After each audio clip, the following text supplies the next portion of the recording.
Good morning, dear students of class 8th. How are you, students?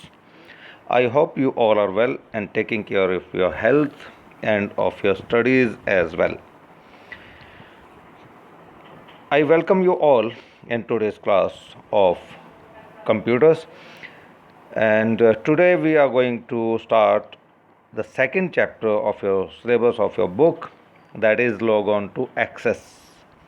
I hope you will understand and you will listen to it and you will try to understand the chapter, because this is a new topic for you all and you are doing it for the first time. Let me give you a small introduction of the chapter. You all people have worked in MS Excel. आप सभी ने Excel में work किया है. Excel में हम एक example देते हैं स्टूडेंट्स का. हमने उसमें शायद बनाई होगी स्टूडेंट्स की मार्क लिस्ट. तो जो हम स्टूडेंट्स की मार्क लिस्ट बनाते हैं हम उसे लिस्ट कहते हैं, लेकिन एक्चुअली वो अगर हम उसे थोड़े बड़े सिनेरियो में, बड़ी पिक्चर में देखें तो वो लिस्ट नहीं, वो एक डाटाबेस है. डाटाबेस क्या होता है? जो किसी तरीके के डाटा का, किसी तरीके के फैक्ट्स का कलेक्शन होता है, उसे हम डाटाबेस कहते हैं. उस डाटाबेस का मतलब क्या है कि हम उसमें कुछ मैनिपुलेशन कर सकते हैं. हम उसमें देख सकते हैं किसके मार्क्स कम हैं, किसके ज़्यादा हैं, किसका टोटल कम है, किसका टोटल ज़्यादा है. कुछ कैलकुलेशंस कर सकते हैं या कुछ उसमें सॉर्टिंग या अरेंज कर सकते हैं उसको according to marks, according to roll number, according to name, alphabetical order में असेंडिंग या डिसेंडिंग. तो ये सब चीज़ें होती हैं जो हम एक डाटाबेस के साथ कर सकते हैं. ये वो वर्किंग हम कर सकते हैं. और जो आज हम पढ़ने जा रहे हैं जो software, that is access, MS access. ये माइक्रोसॉफ्ट ऑफिस का एक और पैकेज है. जैसे हम MS वर्ड कर चुके हैं, MS पावर पॉइंट कर चुके हैं, MS एक्सेल कर चुके हैं, तो अब ये नेक्स्ट उसका पार्ट है सॉफ्टवेयर MS ऑफिस का, जिसे हम कहते हैं MS access.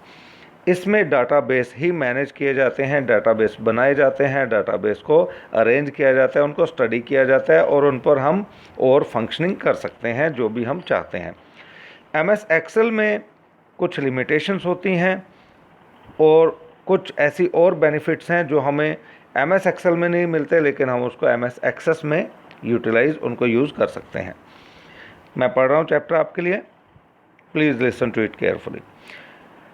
A database is an organized way of storing information. कोई भी इंफॉर्मेशन है जो फैक्ट्स हैं, जैसे स्टूडेंट्स की मैंने आपको बात की, वो अगर हम ऑर्गेनाइज करते हैं तो वो एक डाटाबेस बन जाता है.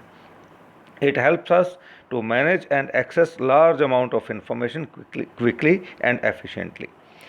Unknowingly we all use database. हम ना चाहते हुए, ना जानते हुए भी हम बहुत सारे डाटाबेस अपने आसपास देखते हैं in our daily life. We maintain our personal address diaries. हम अपने घर में डायरीज मेंटेन करते हैं. एड्रेसेस होते हैं, उसमें लोगों के नाम होते हैं, रिलेशंस के, रिलेटिव्स के, फ्रेंड्स के, नियरर एंड डियरर्स के. वो डायरी जो मेंटेन करते हैं वो भी एक डाटाबेस है. in which we record addresses and telephone numbers of our friends. We maintain the information alphabetically so that whenever any information is needed, we browse and extract the information quickly. आपको ध्यान में आ रही होगी वो diary जिसमें side में alphabets लिखे होते हैं, उसमें ABCDEFGHIJKLMNOPQRSTUVWXYZ तक होते हैं, और उसको हम जिसका नाम उसमें लिखना होता है, सपोज S से है उसका नाम, तो हम S वाला पेज ओपन करते हैं और उसमें उसका नाम लिख देते हैं. इस तरीके से फिर उसके बाद T है या A है तो हम उसी पेज पर जाते हैं. तो हम एक्चुअली क्या कर रहे होते हैं? डाटा को मैनेज कर रहे होते हैं, जिससे हम उसको बाद में बड़ी आसानी से उसको सर्च आउट कर सकें. हम अगर ऐसे ही बिना मैनेजमेंट के, बिना अरेंजमेंट के उसको कहीं भी लिख देंगे तो we will not be able to get it quickly later when we require it. So that's a problem with that. So arrangement of data is called database. From time to time we keep on adding new addresses. We also update the old addresses. हम करते हैं changes. किसी का phone number change हो जाता है तो हम उस डायरी को ओपन करके उसको चेंज कर देते हैं. If our friends change their living place, उनका एड्रेस चेंज होता है. All these operations that we perform, जैसे ही उनका एड्रेस चेंज होता है हम एड्रेस भी चेंज कर देते हैं, या फ़ोन नंबर चेंज होता है, जो भी चेंजेस होते हैं हम चेंज करते हैं उसे. ऑल दिस ऑपरेशंस, जो ये ऑपरेशंस हम कर रहे हैं, that we perform like adding, updating, sorting, editing, deleting are the functions of a database. तो यही वो सब डाटाबेस के फंक्शन हैं जो हम कंप्यूटर में भी कर सकते हैं, जो हम नॉर्मल लाइफ में करते हैं। टेलीफोन डायरी अ डिक्शनरी, जो हम डिक्शनरी इंग्लिश के लिए यूज़ करते हैं, या टेलीफोन डायरी होती है जो घर में मेंटेन करते हैं। Maintaining a list of students and their addresses, keeping their records pertaining to academic और co curricular achievements, list of grocery. अब इससे पहले आते हैं स्टूडेंट्स के ऊपर। अब स्टूडेंट्स के कितने रिकॉर्ड मेंटेन होते हैं स्कूल में, आपके क्लास टीचर आपका कितना डेटा मेंटेन करते हैं, एक्टिविटी इंचार्ज कितना डेटा मेंटेन करते हैं, किस बच्चे का कौन सा हाउस है, उसने क्या परफॉर्मेंस किया, कौन सा बच्चा, जैसे क्लास इंचार्ज हमारा एक रजिस्टर मेंटेन करता है जिसमें name, father's name, date of birth, address, bus number, if transportation से आते हैं आप, तो सभी डिटेल्स उसमें मेंटेन होती हैं। तो ये सभी जितने भी हैं, these are the examples of database. तो डाटाबेस हम ऑलरेडी यूज़ कर रहे हैं अपनी लाइफ में, लेकिन अब हम उसको कंप्यूटर के साथ कनेक्ट करने वाले हैं, तो उसके लिए हम इसे समझ रहे हैं। List of grocery items in a grocery store, जो ग्रोसरी स्टोर में लिस्ट ऑफ आइटम्स लगी होती है, क्या रेट है किस चीज़ का, that is also a database. List of books and authors in a library, library में एक मेंटेन करते हैं कि कौन सा जो बुक है वो किस क्लास के लिए है, किस राइटर का लिखा हुआ है, क्या उसका कंटेंट है, क्या उसका टाइटल है, सब चीज़ें मेंटेन होती हैं, वो भी एक डाटाबेस है। List of different customers in a bank, जो कस्टमर्स की लिस्ट होती है बैंक में, वो भी एक डाटाबेस है। Maintaining employees information in offices, जो ऑफिसेज में, जैसे हमारे स्कूल में हमारा भी रजिस्टर है जिस पे हम अटेंडेंस लगाते हैं टीचर्स के लिए, स्टाफ के लिए, वो भी एक डाटाबेस है जिसमें सारी डिटेल है टीचर्स की और एम्प्लॉयज़ की, वो भी एक डाटाबेस है। these are example of different types of database. It is very difficult to maintain a database manually, लेकिन अब क्या आता है कि मैनुअली जो डाटाबेस मेंटेन करना थोड़ा मुश्किल होता है। When there are hundreds and thousands of records, अगर थाउजेंड्स रिकॉर्ड्स को मेंटेन करना है तो उसको डेली चेंजेस करने हैं, तो मेंटेन करना मुश्किल होता है। The chances of making mistakes increases, इससे क्या होता है कि जो चांसेस होते हैं मिस्टेक्स के वो बढ़ जाते हैं, उससे गलतियां होने के चांसेस अलग हैं। A computerised record keeping system that allows us to create, extract, sort, update and query a database is known as database management system, that is called DBMS। अब अगर एक पर्सन, एक इंसान जब इस सारे डाटाबेस को, जो बहुत लार्ज है, बहुत डाटा है उसमें, उसको मैनेज करता है, तो उसको मैनेज करने में मुश्किल होती है, गलतियां हो सकती हैं। किसी का फ़ोन नंबर चेंज करना है, वो गलती से नहीं किया तो वो फ़ोन नंबर मैच नहीं हो पाएगा, मिल नहीं पाएगा। तो ये जब चीज़ें बहुत ज़्यादा बढ़ जाती हैं तो एक कंप्यूटराइज्ड रिकॉर्ड कीपिंग सिस्टम आ जाता है जो क्रिएट करता है रिकॉर्ड्स को, मतलब एक नए रिकॉर्ड ऐड करना, एक्सट्रैक्ट करना मीन्स उनको रीड करना, सॉर्ट करना मीन्स उनको अरेंज करना, अपडेट करना मीन्स उसमें टाइम टू टाइम चेंजेस करना, एंड क्वेरी है डाटाबेस। और क्वेरी का मतलब होता है कि मान लीजिए आप उस बड़े सारे डाटाबेस में से कोई एक इन्फॉर्मेशन निकालना चाहते हैं कि कौन से स्टूडेंट्स जो हैं वो हमारे सेक्टर 13 से आते हैं, कौन से स्टूडेंट्स सपोज करण विहार से आते हैं, कौन से स्टूडेंट्स सपोज राजीवपुरम से आते हैं। अगर ये रिकॉर्ड निकालना है फ्रॉम 1500 स्टूडेंट्स, तो एक कमांड देंगे और एक कमांड से वो लिस्ट आ जाएगी सभी स्टूडेंट्स की जो राजीवपुरम से आते हैं, या जो करण विहार से आते हैं, या जो सेक्टर 13 से या किसी और एरिया से आते हैं। सिर्फ एक कमांड से वो सारा डेटा हमारे सामने आ जाएगा, चाहे फिर वो डेटा 1000 स्टूडेंट्स का हो या और ज़्यादा बड़ा डेटा हो।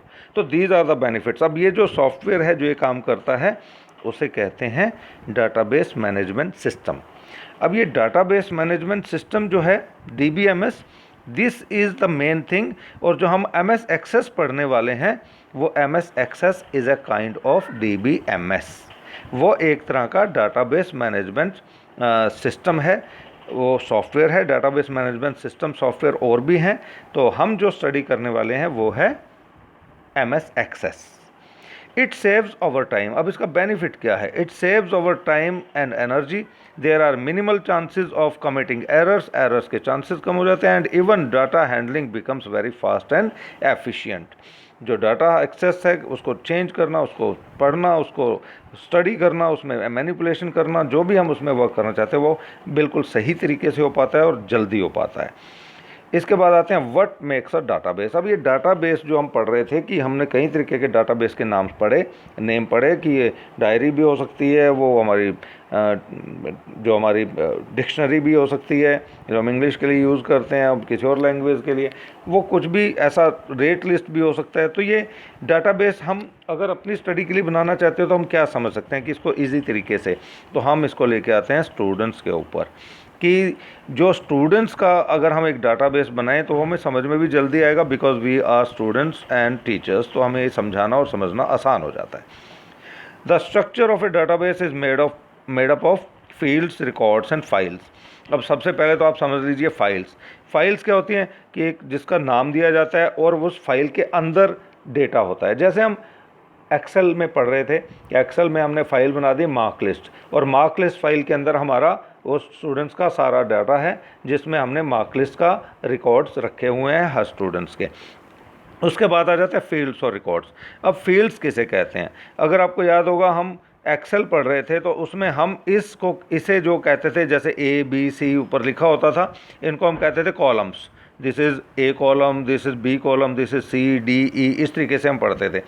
तो वहाँ हम उसे कॉलम्स कहते थे, यहाँ इसे फील्ड कहेंगे, एक्सेस में हम उसे फील्ड कहेंगे। और इन्हें हम रोज़ कहते थे, जहाँ पर 1 2 3 था एक्सेल में, यहाँ हम इसे रिकॉर्ड कहेंगे। यानी कि वहाँ जो एक्सेल में कॉलम्स था यहाँ वो फील्ड बन गया, और वहाँ जो रोज़ थे वो यहाँ पर रिकॉर्ड बन गए। तो ये हैं हमारे रिकॉर्ड्स और ये हैं फील्ड्स, और ये है बच्चों का डेटा, जिसमें पहला फील्ड नेम है रोल नंबर, दूसरा name, then father's name, then address, then telephone number, then date of birth, और ये है हमारा रोल नंबर 101 का डेटा। अब 101 से इसकी पहचान होती है कि ये रोल नंबर 101 का डेटा है, ये 102 का डेटा है। इस तरीके से हम इस डेटा को स्टडी कर सकते हैं। तो ये फील्ड्स, रोज़ और कॉलम्स को आप इसमें समझ सकते हैं। अब इसमें हम आते हैं, ये है स्टूडेंट इन्फॉर्मेशन डेटा। ये क्या है? Student information database. ये एक डाटाबेस बन गया जिसमें स्टूडेंट्स के बारे में सारी इन्फॉर्मेशन है जो डिफरेंट फील्ड्स के थ्रू दी गई है। अब इस टेबल में कितने रिकॉर्ड्स हैं? इसमें 3 रिकॉर्ड्स हैं। इसमें कितनी फील्ड्स हैं? इसमें फील्ड्स हैं 1 2 3 4 5 एंड 6 इसमें फील्ड्स हैं। इससे आगे हम चलते हैं, इसमें आ जाता है नेक्स्ट कि इनकी डेफिनेशन, जो डेफिनेशन दी है फील्ड की वो पढ़ लेते हैं। डेफिनेशन दी है, a column within a table that contains only one type of information is called a field in the database of school information system. Roll number, name, address, date of birth and different field names are there, are the different field names. तो ये हैं हमारी fields. इसके बाद आता है record, a collection of fields make one record. अब जब सभी फील्ड्स का डेटा एक उसमें आता है रो में, तो उसे क्या बोलते हैं? Record. A collection of fields makes one record. A record displays all the information about a single entity. Single entity का यहाँ मतलब है कि roll number 101, roll number 102, roll number 103। So roll number 101 is a single entry और single entity, और सभी fields को मिलाकर अगर हम उसका एक रो बना दें या एक रिकॉर्ड बना दें तो वो पूरा उसका रिकॉर्ड बन जाता है, जो उस बच्चे के बारे में पूरी इन्फॉर्मेशन हमें दे रहा है। उसका नाम क्या है, उसके पापा का नाम क्या है, उसका एड्रेस या डेट ऑफ बर्थ, जो भी उसमें फील्ड नेम दिए हुए हैं वो क्या हैं। In the given example, a student's roll number, name, father's name, address, telephone number and date of birth indicate one complete record of a student. One complete record of a student. ये हमें show कर रहा है। इसके बाद file क्या है? A file is a collection of related records. जो एक जैसे रिकॉर्ड को मिलाकर एक ग्रुप बनता है, एक फ़ाइल बनती है जिसमें एक ही तरीके का डेटा होगा। अब ऐसा नहीं हो सकता है कि एक फाइल में कुछ रिकॉर्ड तो स्टूडेंट्स के हैं, कुछ टीचर्स के हैं, तो इट इज़ नॉट पॉसिबल। अगर एक स्टूडेंट्स का डेटाबेस है तो उसमें स्टूडेंट्स के ही रिकॉर्ड होंगे, अगर एक टीचर्स का डेटाबेस है तो उसमें टीचर्स के रिकॉर्ड होंगे। इसके बाद आ जाता है डेटाबेस। अब फाइल क्या है और डेटाबेस क्या है, इसे हम समझते हैं कि इन दोनों में डिफरेंस क्या है और इन दोनों में एक जैसा। अब इसमें हम समझते हैं कि फ़ाइल और डाटाबेस क्या है। अब file is a collection of related records, बिल्कुल ठीक है जी। एक फ़ाइल होती है जिसमें एक ही जैसा डेटा जब मैनेज किया जाता है तो उसे फ़ाइल बोलते हैं। डाटाबेस क्या है? Database is an organized collection of related information of data stored in files. Now, if same type of data which is stored in different files, अगर हम उसे एक जगह पर रख कर देखते हैं तो वो दोनों मिलकर हमें एक कंप्लीट इंफॉर्मेशन देते हैं जिसे कहते हैं database. A database is an organised collection of related records, related information और डाटा स्टोर्ड इन फाइल्स। अब वो डिफरेंट फाइल्स में हो सकता है लेकिन वो है एक ही चीज़ के बारे में। फॉर एग्जांपल, मैं आपको एग्जांपल देता हूँ जो बुक में शायद नहीं दिया हुआ है। एग्जांपल है कि मान लीजिए बच्चों का डेटा है, जो उनका क्लास का डेटा है वो तो एक चीज़ हो गया। उसके बाद मान लीजिए उन्हीं बच्चों का ट्रांसपोर्ट का डेटा है, बच्चों का उन्हीं का डेटा है लेकिन वो दूसरी फाइल में होगा। यानी कि एक फ़ाइल में उनकी बेसिक इन्फॉर्मेशन कि उनका नाम क्या है, पापा का नाम क्या है, एड्रेस क्या है, फ़ोन नंबर क्या है, ये एक चीज़ जो हो गई जो क्लास इंचार्ज के पास है। लेकिन उनका एक डाटा होगा उन्हीं बच्चों का जो ट्रांसपोर्ट इंचार्ज के पास भी होगा। लेकिन ट्रांसपोर्ट इंचार्ज के पास ट्रांसपोर्ट से रिलेटेड जो डेटा होगा वो होगा, लेकिन है वो उन्हीं बच्चों का, तो वो अलग फ़ाइल है और जो स्टूडेंट्स इन्फॉर्मेशन की फ़ाइल है वो अलग है। लेकिन क्योंकि दोनों जो मिलकर स्टूडेंट्स के ही डेटा को कंप्लीट करती हैं, इसलिए अगर हम इन दोनों फाइल्स को एक कम्बिनेशन के रूप में देखेंगे, एक जगह पर देखेंगे, तो हम इसे कहेंगे कि ये दो फाइल्स मिलकर एक डाटाबेस बना रही हैं। There are mainly two types of database. अब हम इसे समझते हैं कि ये डाटाबेस जो भी हमने किया ये क्या है और इसका अब तक हमने जो किया था वो क्या है और ये कितने टाइप का होता है। क्योंकि मैंने आपको एक्सेल का भी एक एक्सपेरिमेंट, आपको एक एग्जांपल दिया था एक्सेल का, कि एक्सेल में भी हमने डाटाबेस ही मैनेज किए थे, लेकिन वो और जो अब हम करने वाले हैं एक्सेस में, उनमें क्या डिफरेंस है। तो पहले आप आते हैं फ्लैट फाइल डाटाबेस पर। Flat file database can store and retrieve information. It is not capable of linking the files together. अब इसमें देखिए, मैं आपको एक एग्जांपल दे रहा हूँ कि जब हम एक्सेल में फ़ाइल बनाते हैं, एक्सेल में फ़ाइल जब बनती है तो वो एक फ़ाइल बनेगी। मान लीजिए अभी एग्जांपल दिया मैंने बेसिक इन्फॉर्मेशन ऑफ स्टूडेंट्स का और ट्रांसपोर्टेशन के से रिलेटेड उन्हीं बच्चों के डाटा का।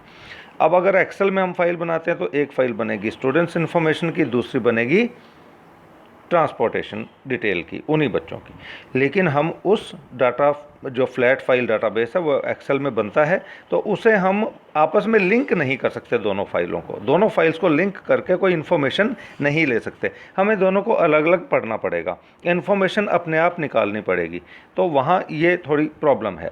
लेकिन जो हम अब पढ़ रहे हैं रिलेशनल डाटाबेस यानी कि DBMS जो हम एक्सेस पढ़ रहे हैं, उसमें क्या होगा, a relational database links separate tables mean separate files together to get a common piece of information. तो यहाँ पर ये बेनिफिट है जो DBMS के साथ है। यहाँ रिलेशनल डाटाबेस लिखा हुआ है तो ये है रिलेशनल डाटाबेस मैनेजमेंट सिस्टम, यानी कि हम MS एक्सेस को बोल सकते हैं रिलेशनल डाटाबेस मैनेजमेंट सिस्टम। यानी कि अगर इसमें दो फाइल्स बनाते हैं तो उन दोनों को आपस में लिंक करके हम बिना ज़्यादा एफर्ट के कोई भी information related to the students और उनकी ट्रांसपोर्टेशन अपने आप हम कंप्यूटर की हेल्प से क्विकली हम उसको ले सकते हैं। जबकि फ्लैट फाइल डाटाबेस में इसके लिए हमें ज़्यादा एफर्ट्स करने पड़ेंगे और गलती के चांस भी हो सकते हैं। Now it is written DBMS, it stands for database management system. It is application software which is used to create and manage a database. अब ये जो अब DBMS में पहले पढ़ रहा था और अब ये रिलेशनल डाटाबेस आ गया, तो DBMS में एक क्वालिटी है कि ये एक फ़ाइल की दूसरे फाइल के साथ रिलेशन बना देता है, तो इसलिए इसे RDBMS भी कहा जाता है, यानी कि रिलेशनल डाटाबेस मैनेजमेंट सिस्टम। तो इसके बारे में बहुत ज़्यादा कोई कन्फ्यूज़न ना रखें। It is RDBMS। नो आगे जो आपको वर्ड मिल रहे हैं ये RDBMS मिल रहे हैं, यहाँ पर देखें तो ये this is the same thing, RDBMS relational database management system.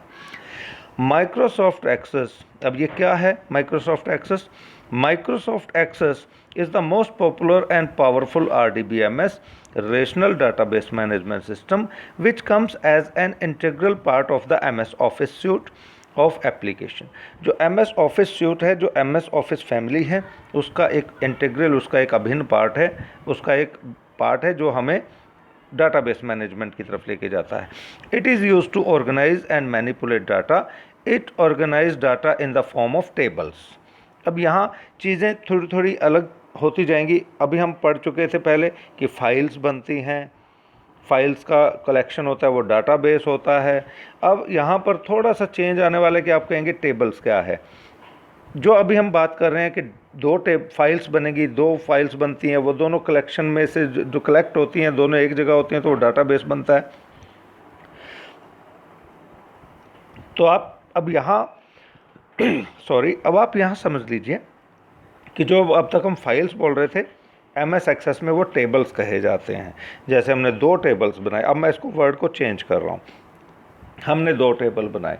एक टेबल था जो इन्फॉर्मेशन कलेक्ट कर रहा था स्टूडेंट्स का बेसिक इन्फॉर्मेशन, और एक टेबल था जो कलेक्ट कर रहा था ट्रांसपोर्टेशन डिटेल का। तो यहाँ वो चीज़ें डिफ़र कर रही हैं। अब थोड़ा सा फाइल की जगह अब हम टेबल वर्ड का यूज़ करेंगे, बाकी चीज़ें सेम रहने वाली हैं।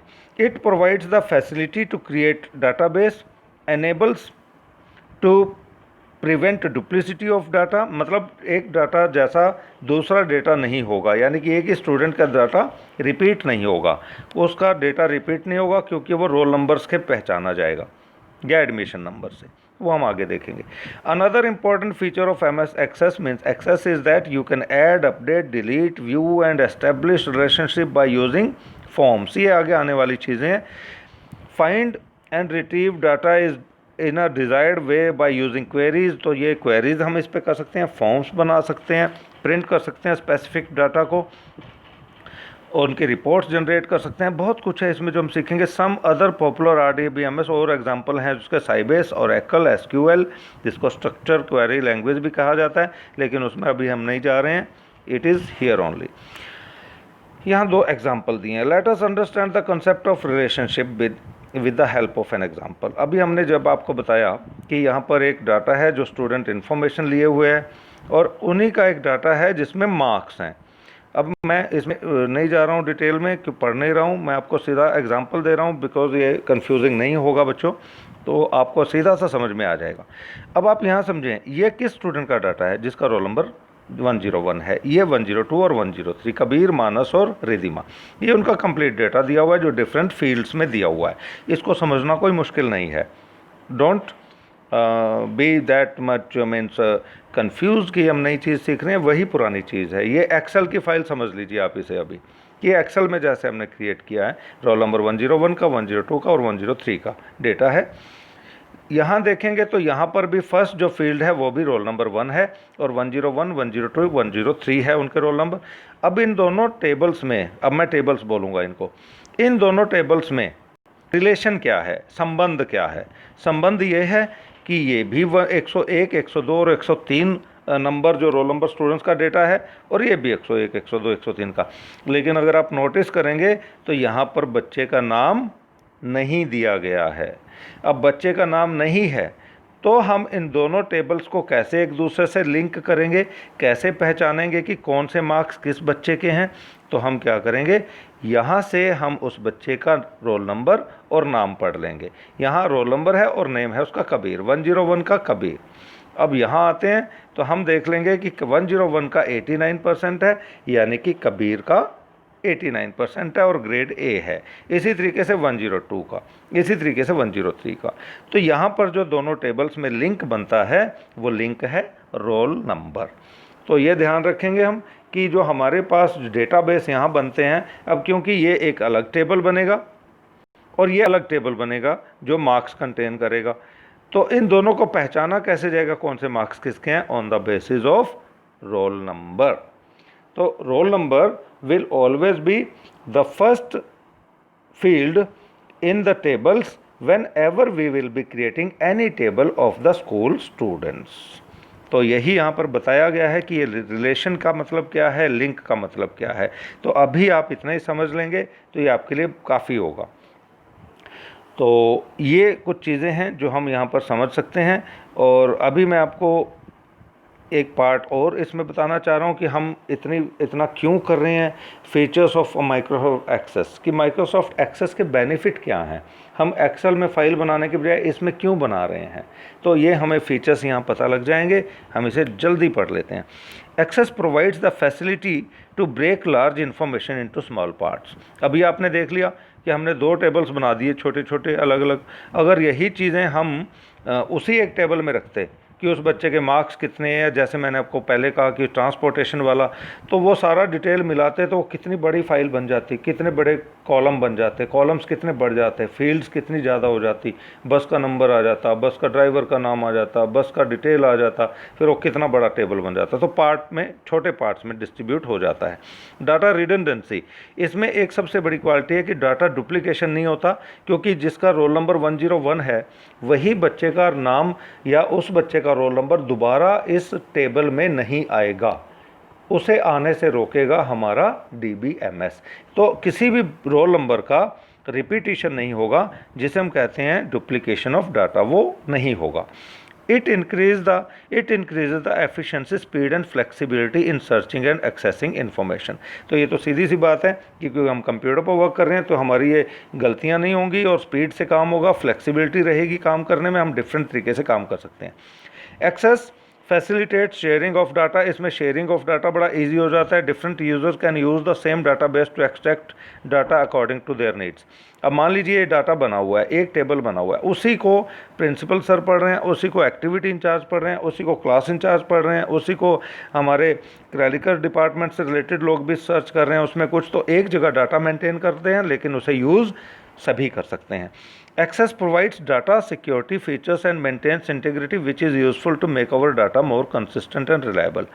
इसमें बहुत सारी चीज़ें हैं जो हम फिक्स कर सकते हैं कि रोल नंबर कितने नंबर का होगा, या नेम किस तरीके से लिखा जाएगा, या फ़ोन नंबर किस तरीके से, तो वो रिलायबल डाटा हो जाता है, विश्वसनीय डाटा हो जाता है और डाटा एक जैसा रहता है हर जगह पर।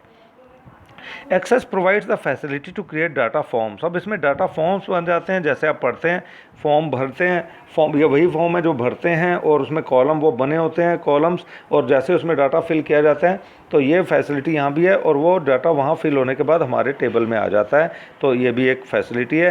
क्वेरीज होती हैं, इसमें हम क्वेरी क्रिएट कर सकते हैं कि हमें जो इन्फॉर्मेशन चाहिए वो एक छोटी सी क्वेरी की और छोटा सा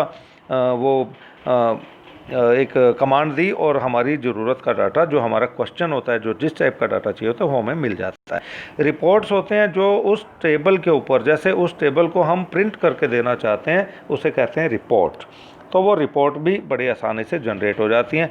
तो आज हम इतना पार्ट इसमें पढ़ेंगे तो ये हमारे लिए आज काफ़ी होगा और ये आप समझ भी पाएंगे। अगर इसमें आपको किसी तरह की प्रॉब्लम होती है तो हम इसे रिपीट करेंगे।